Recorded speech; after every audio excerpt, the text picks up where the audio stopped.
ചുമ്മാ ഒരു രസത്തിന് വേണ്ടി വീഡിയോ ഇട്ട് തുടങ്ങിയതാണ് എൻ്റെ ചാനലിലെ. അപ്പം ഞാനിങ്ങനെ വീഡിയോ ഇട്ട് തുടങ്ങി. അത് കഴിഞ്ഞ് ഞാൻ എൻ്റെ ഫാമിലിയെ കാണിച്ചപ്പം നിങ്ങൾക്കെല്ലാവർക്കും ഒരുപാട് ഇഷ്ടമായി എൻ്റെ ഫാമിലിയെ. അതുപോലെ തന്നെ എൻ്റെ അമ്മയെ, മാമനെ എല്ലാവരും ഒരുപാട് ഇഷ്ടപ്പെടുന്നു എന്നുള്ള കമൻസൊക്കെ കണ്ടപ്പോൾ സത്യം പറയാമല്ലോ, എനിക്ക് എൻ്റെ ഹൃദയത്തിൽ നിന്ന് സത്യം പറഞ്ഞാൽ എനിക്ക് ഭയങ്കര സന്തോഷം തോന്നി. ഞാൻ ഓരോ കമൻസ് വായിച്ച് അമ്മയെ കേൾപ്പിക്കുമ്പോഴും അമ്മയ്ക്ക് ഭയങ്കര സന്തോഷമാണ്. അതുപോലെ തന്നെ മാമനെ ഇഷ്ടമാണെന്ന് പറയുന്നു, അമ്മ ഇഷ്ടമാണെന്ന് പറയുന്നു, അമ്മയുടെ പാചകം ഇഷ്ടമാണെന്ന് പറയുന്നു. അപ്പം നിങ്ങളോട് എത്ര എന്താ പറയുക നന്ദി പറഞ്ഞാൽ തീരുമെന്ന് എനിക്കറിയില്ല. ഇപ്പം നിങ്ങളൊക്കെ എനിക്ക് ഓരോ മെസ്സേജ് ഇടുമ്പം നിങ്ങളൊക്കെ എൻ്റെ അടുത്തുള്ളതുപോലെ എനിക്ക് ഫീൽ ചെയ്യുന്നുണ്ട്. അപ്പോൾ വീഡിയോ ഇടുന്നില്ല എന്ന് വെച്ചിരുന്ന ഒരാളാണ് ഞാൻ കേട്ടോ. അപ്പം ഇങ്ങനെ വീഡിയോ ഇടാൻ എന്നെ പ്രേരിപ്പിച്ചത് നിങ്ങളുടെ ഓരോരോ കമൻസും ലൈക്കുമാണ്. എന്താ വെച്ചാൽ എനിക്ക് നിങ്ങൾ അയക്കുന്ന ഓരോ കമൻസിനും റിപ്ലൈ തരാൻ എനിക്ക് പറ്റുന്നില്ല. കാരണം എനിക്ക് ഒരുപാട് ഹെൽത്ത് ഇഷ്യൂസ് ഉണ്ട്. അതുപോലെ തന്നെ ഇപ്പം 8th മന്ത് കഴിഞ്ഞ് 9th മന്ത് സ്റ്റാർട്ട് ചെയ്യാൻ പോവുകയാണ് പ്രഗ്നൻസിയുടെ. അപ്പോൾ അതിൻ്റേതായിട്ടുള്ള ഓരോരോ ബുദ്ധിമുട്ടുകളും കാര്യങ്ങളും ഒക്കെ ഉണ്ട്. നിങ്ങൾക്ക് മനസ്സിലാക്കാൻ പറ്റുമായിരിക്കുമല്ലോ. എന്നിരുന്നാലും നിങ്ങളുടെയൊക്കെ കമൻറ്റ് ഞാൻ കാണുന്നുണ്ട്, അമ്മയടുത്ത് പറയുന്നുണ്ട്, അമ്മയ്ക്ക് സന്തോഷമാവുന്നുണ്ട്. ഇതുപോലെ ഇനിയും സപ്പോർട്ട് ചെയ്യണം കേട്ടോ. അപ്പം ഞങ്ങളുടെ ഉച്ചക്കലത്തെ ഒരു കുഞ്ഞ് വിഭവങ്ങളൊക്കെയാണ് ഞാൻ ഈ വീഡിയോയിലൂടെ കാണിക്കുന്നത്. അപ്പം അമ്മ സാമ്പാറിൻ്റെ കഷ്ണങ്ങളൊക്കെ അരിഞ്ഞ് അടുപ്പത്താക്കുന്നുണ്ട്. പിന്നെ ഞാൻ പാവയ്ക്ക, സവാള ഇതൊക്കെ കുനുകുന അരിയുന്നുണ്ട്. മാമൻ ദാണ്ടെ ഒറ്റയ്ക്കൊക്കെ ഇരുന്ന് കാര്യമൊക്കെ പറയുന്നുണ്ട്.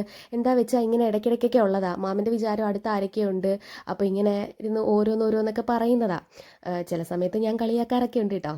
അപ്പം കുറച്ച് അയില ഇട്ടിട്ടുണ്ട്, പിന്നെ നെത്തോലി, പിന്നെ മത്തി, ഇതെല്ലാം കൂടെ മിക്സ് ആക്കിയിട്ടാണ് മീൻ കിട്ടിയേ. അപ്പം അത് മത്തിയും നെത്തോലിയൊക്കെ നമുക്ക് തോരൻ പോലെ വെക്കാമെന്ന് വെച്ച് മറ്റേ അയില കിട്ടിയത് കുറച്ചെടുത്ത് വറക്കാമെന്നും കരുതി. അപ്പം ഞാൻ തേങ്ങ തിരുമുന്നുണ്ട് നമ്മുടെ തോരന് വേണ്ടിയിട്ടാട്ടോ. അപ്പം ഞാൻ അമ്മയെടുത്ത് പറഞ്ഞു, അമ്മയെ തോരൻ ഞാനങ്ങ് വെക്കാം. അപ്പോൾ ചട്ടിയൊക്കെ എടുത്ത് ഗ്യാസിൽ വെച്ചിട്ടുണ്ട്. ആരോ ഒരു കമൻറ്റിൽ എൻ്റെ അടുത്ത് ചോദിച്ചായിരുന്നു, മോളെ ഗ്യാസ് ഇല്ലേന്ന്. ഞങ്ങൾക്ക് ഗ്യാസ് ഉണ്ട് കേട്ടോ. അത് ഗ്യാസ് അങ്ങനെ ഉപയോഗിക്കാറില്ല. ഇവിടെ ഞാൻ വരുമ്പോഴാണ് ഗ്യാസ് ഒന്ന് ഉപയോഗിക്കുന്നത്. പിന്നെ അമ്മ വെള്ളം തിളപ്പിക്കാനൊക്കെ ഗ്യാസ് ഉപയോഗിക്കാറുള്ളൂ, അല്ലാതെ കുക്കിങ്ങിനായിട്ട് അധികം ഗ്യാസ് ചിലവാക്കാറില്ല. അപ്പോൾ മാമൻ സൈഡിൽ വന്ന് ഇങ്ങനെ നിൽപ്പുണ്ട് കേട്ടോ, എല്ലാവരും ചെയ്യുന്ന ഓരോരോ പരിപാടികൾ നോക്കി. പിന്നെ എൻ്റെ അമ്മ അപ്പുറത്തിപ്പുണ്ട്. പിന്നെ ഞാൻ പോയി കുറച്ച് വെളിച്ചെണ്ണ എടുത്തുകൊണ്ട് വന്നു. ഇപ്പോൾ വെളിച്ചെണ്ണയ്ക്കൊക്കെ എന്താ വില അല്ലേ. അപ്പോൾ അമ്മ എൻ്റെ അടുത്ത് പറഞ്ഞു കുറച്ച് വെളിച്ചെണ്ണ ഒഴിച്ചാൽ മതിയെന്ന്. അപ്പം ഞാൻ ഒരു നുള്ള് വെളിച്ചെണ്ണ എടുത്തോളൂ കടുക് വറുക്കാനായിട്ടേ. പാവയ്ക്കൊക്കെ കടുക് വറുത്തിടുവാണെങ്കിൽ ഒരു പ്രത്യേക രുചിയല്ലേ. അപ്പം ഞാനൊരു നുള്ള വെളിച്ചെണ്ണ എടുത്ത്, പിന്നെ അത് കഴിഞ്ഞിട്ട് എല്ലാവരും ചെയ്യുന്ന പോലെ കടുക്, പിന്നെ കുഞ്ഞുള്ളി അരിഞ്ഞത്, പിന്നെ വറ്റൽമുളക്, കറിവേപ്പില, പിന്നെ അങ്ങനെ ഇടുന്നുണ്ട്. പക്ഷേ എനിക്കിവിടെ സാധനങ്ങളൊക്കെ എവിടെ ഇരിക്കുന്നതെന്ന് അറിയത്തില്ല കേട്ടോ. അപ്പം ഞാൻ ഇടയ്ക്ക് അമ്മയെടുത്ത് ചോദിക്കുന്നുണ്ട്, അമ്മയെ എവിടേക്കാണ് ഓരോന്നിരിക്കുന്നതെന്ന്. അപ്പോൾ മാമ നോക്കുന്നുണ്ട് ക്യാമറയിൽ, ഇതെന്ത് സാധനമെന്ന് ഇടയ്ക്കിടയ്ക്കൊക്കെ. ഒറ്റയ്ക്ക് കാര്യവും പറയുന്നുണ്ട്. അതൊന്നും ആരും മൈൻഡ് ചെയ്യണ്ട. പിന്നെ പറഞ്ഞാൽ എനിക്കാണെങ്കിൽ പാവയ്ക്കെന്ന് പറയുന്ന സാധനം എനിക്ക് ഇഷ്ടമേ അല്ല. പക്ഷേ അത് കഴിക്കണം. നല്ല പച്ചക്കറികളിൽ വെച്ച് ഏറ്റവും ഗുണമുള്ളൊരു സാധനമാണ് പാവയ്ക്ക. അതൊക്കെ കഴിക്കണമെന്നൊക്കെയാണ് പറയുന്നത്. പക്ഷേ ഞാൻ കഴിക്കത്തില്ല, പാവയ്ക്കൊന്നും ഞാൻ കഴിക്കത്തില്ല. പിന്നെ ഇപ്പോഴൊക്കെയാണ് പാവയ്ക്ക കഴിക്കുന്നത്. അത് ഇച്ചിരി എന്തെങ്കിലുമൊക്കെ കഴിക്കും. പിന്നെ നമ്മുടെ ചോറ് ആയിട്ടുണ്ട്. അമ്മ ഊറ്റിയിടുന്നുണ്ട് കേട്ടോ, ചോറ് അരി ഊറ്റിയിടുന്നുണ്ട്. അപ്പം എൻ്റെ അടുത്ത് പറഞ്ഞ് അടുത്തോട്ട് വരണ്ട, കുറച്ച് മാറി നിന്നോ എന്നൊക്കെ പറഞ്ഞ്. അപ്പോൾ അങ്ങനെ അമ്മ ഒരു പരിപാടിയും കഴിഞ്ഞിരിക്കുന്നു. അത് കഴിഞ്ഞപ്പോഴത്തേനും ഞാൻ പാവയ്ക്കയിൽ ഒന്ന് ആവി വന്നപ്പോഴത്തേനും ഞാൻ കുറച്ച് തേങ്ങ തിരുമിയത് ഇട്ട് കൊടുക്കുന്നുണ്ട് കേട്ടോ. തേങ്ങ തിരുമിയത് ഇട്ട് കൊടുത്തിട്ട് അടച്ച് വെക്കുന്നുണ്ട്. അപ്പോഴത്തേന് അമ്മ സാമ്പാർ എല്ലാം റെഡിയാക്കി വെച്ചു കേട്ടോ. മുളക് പൊടി, മല്ലിപ്പൊടി, പിന്നെ ഉലുവാപ്പൊടി എല്ലാം ഇട്ട് സാമ്പാർ റെഡിയാക്കി വെച്ചു. ഇവിടെ സാമ്പാർ പൊടി വാങ്ങിക്കാറില്ല. നമ്മളല്ലാതെ തന്നെ വറുത്ത മുളക് പൊടി, മല്ലിപ്പൊടി, ഉലുവാപ്പൊടി, പിന്നെ കടുക് വറുത്തിന് അങ്ങനെ ചെയ്യാറുള്ളൂ കേട്ടോ. ഒരു പാക്കറ്റ് പൊടികളും ഉപയോഗിക്കാറില്ല. പിന്നെ അമ്മ മീൻ വെട്ടാൻ എടുത്തുകൊണ്ട് വന്നിട്ടുണ്ട്. ദാണ്ടെ മാമനുണ്ട്, അമ്മയുണ്ട്. പിന്നെ ദാണ്ടെ ചക്കിപ്പൂച്ച വന്നിരിപ്പുണ്ട്, മിയാവ് പറഞ്ഞ്. അവന് പക്ഷേ മീൻ അമ്മ കൊടുത്തിട്ട് മീനിൻ്റെ ആ ഒരു വേസ്റ്റ് എല്ലാം കൊടുത്തിട്ട് അവന് വയറൊന്നും നിറഞ്ഞില്ല കേട്ടോ. അവൻ പിന്നെ ഇതിലേക്കൂടെയൊക്കെ കരഞ്ഞ് വിളിച്ച് പിന്നെ അമ്മയുടെ പിന്നാലെ മാറത്തില്ല അവൻ. അങ്ങനെ അങ്ങ് നടക്കും അവൻ. ആദ്യമൊക്കെ എനിക്ക് ഈ പൂച്ചയെ തൊടാനും അടുത്ത് പോകാനൊക്കെ ഭയങ്കര പേടിയായിരുന്നേ, ഈ കറുമ്പൻ പൂച്ചയെ. അപ്പോൾ സത്യം പറഞ്ഞാൽ ഭയങ്കര പേടിയായിരുന്നേ. അന്നേരം അമ്മ പറഞ്ഞു, ഇടി ഒന്നും ചെയ്യത്തില്ലടി, വെറും പാവാന്നേ. പിന്നെ ഞാൻ പോയി അടുത്ത് പോയി തലയിലൊക്കെ തടവിയപ്പം പിന്നെ എൻ്റെ ദേഹത്തൂടെയൊക്കെ ചാരി ഇങ്ങനെ അവൻ സ്നേഹം കാണിച്ച് അങ്ങ് നടക്കും കേട്ടോ. നല്ല സ്നേഹമുള്ള പൂച്ചയാണ്. ഇതാണ്ട് ഈ സമയം കൊണ്ട് അമ്മ എൻ്റെ അടുത്ത് പറഞ്ഞു, ഓടിപ്പോയി നോക്ക് പാവയ്ക്ക റെഡി ആയോന്ന്. അങ്ങനെ പാവയ്ക്കൊക്കെ റെഡി ആയിട്ടുണ്ട്. ഞാൻ ഗ്യാസ് ഓഫാക്കി. ഇത് കഴിഞ്ഞപ്പോൾ അമ്മ അപ്പുറത്തെ വീട്ടിലെ ചേച്ചി എടുത്ത് സംസാരിക്കുകയാണ് കേട്ടോ. ബ്രൂണോയ്ക്ക് മീനിൻ്റെ ബാക്കി വേസ്റ്റൊക്കെ വേണോ, ചക്കി തിന്നുന്നില്ല എന്നൊക്കെ പറഞ്ഞപ്പോഴത്തേനും ബാക്കി വേസ്റ്റ് വന്നതെല്ലാം ബ്രൂണോയ്ക്ക് കൊടുത്ത്. ബ്രൂണോ അപ്പുറത്തെ വീട്ടിലെ പട്ടിയാണ് കേട്ടോ.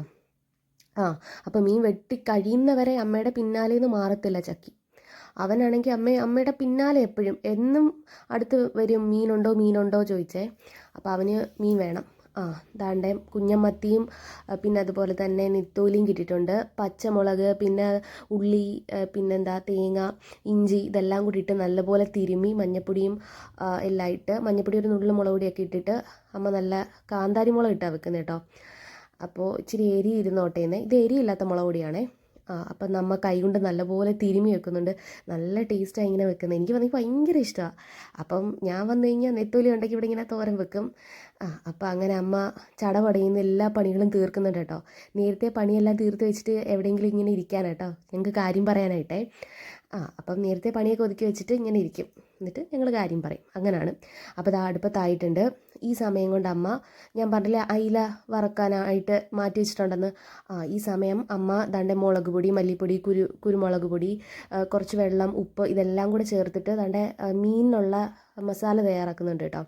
അപ്പം ഞാൻ പറഞ്ഞു, അമ്മേ എനിക്ക് മീൻ വറുത്ത വേണം, അമ്മച്ചി വറുത്തയാക്കുമോ എന്നൊക്കെ പറഞ്ഞപ്പോഴത്തേനും അമ്മ എനിക്ക് മീൻ വറുത്തയും കൂടെ തരുന്നുണ്ട്. എനിക്ക് ഭയങ്കര ഇഷ്ടമാണ് മീൻ വറുത്തയൊക്കെ. അങ്ങനെ ഒരുപാട് കഴിക്കത്തില്ലെങ്കിലും കുറച്ച് കഴിക്കും കേട്ടോ. ഭയങ്കര ഇഷ്ടം. ചോറിൻ്റെ കൂടെ ചമ്മന്തി, മീൻ വറുത്തത്, അച്ചാറ്, തോരൻ അല്ലെങ്കിൽ മെഴുക്ക് വരട്ടി, ഇതൊക്കെ എനിക്ക് ഭയങ്കര ഇഷ്ടമാണ്. പൊതിച്ചോറിൻ്റെ അകത്ത് ഇങ്ങനെ ഇത് നമ്മളെല്ലാം എടുത്ത് കെട്ടി വെച്ചിട്ട് ചോറിട്ട് അങ്ങനെ കഴിക്കാനും ഭയങ്കര ഇഷ്ടമാണ്. അമ്മ അങ്ങനെ ഒരു ദിവസം എനിക്ക് ഉണ്ടാക്കി തരാമെന്ന് പറഞ്ഞിട്ടുണ്ടേ. അപ്പോൾ അത് ഞാൻ വീഡിയോ അപ്ലോഡ് ചെയ്യാം. അപ്പോൾ ഇതാ ഞാൻ കഴിക്കട്ടെ. അപ്പോൾ എല്ലാം എടുത്ത് നല്ല ചൂടോടുകൂടി കഴിക്കുന്നുണ്ട്. ഇതുപോലെ നിങ്ങളുടെ സപ്പോർട്ട് ഇനിയും വേണം. എൻ്റെ വീഡിയോ ഇഷ്ടമായ ചാനൽ ലൈക്ക് ചെയ്യണം, ഷെയർ ചെയ്യണം, സബ്സ്ക്രൈബ് ചെയ്യണം, കമൻറ്റ് ചെയ്യണം. പുതിയൊരു വീഡിയോയുമായി വരുന്നവരെല്ലാവർക്കും ബൈ ബൈ. കമൻറ്റ് ഇടണം കേട്ടോ. എൻ്റെ വീഡിയോ നിങ്ങൾ കമൻറ്റ് ഇടണം. കമൻറ്റ് മസ്റ്റായിട്ട് ഇടണം.